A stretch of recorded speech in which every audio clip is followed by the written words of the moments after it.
В лесу два зайчика играли в салочки. Пробегая мимо дерева, увидели они затухающий костер. Пламени уже не было, но он еще дымился. Подбежав поближе, они стали бросать сухие веточки в тлеющий костер. Костер начал разгораться.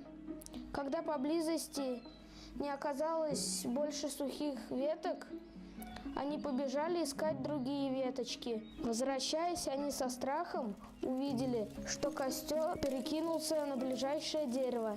Испугались зайчики и не знали, что делать. В это время на смотровой вышке стоял пожарный. Увидев, что в лесу пожар, он сразу же отправился в лес.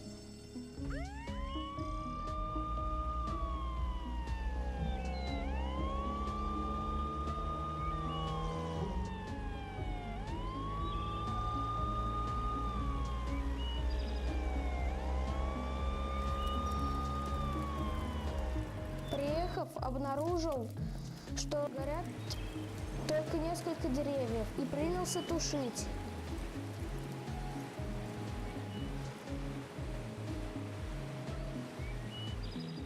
Огонь вскоре был потушен. Зайчикам было стыдно. Зайчики пообещали, что если теперь они увидят костер, то постараются его потушить. А если сами не справятся, то позовут пожарных. Теперь-то они знают, что такое огонь и как он опасен.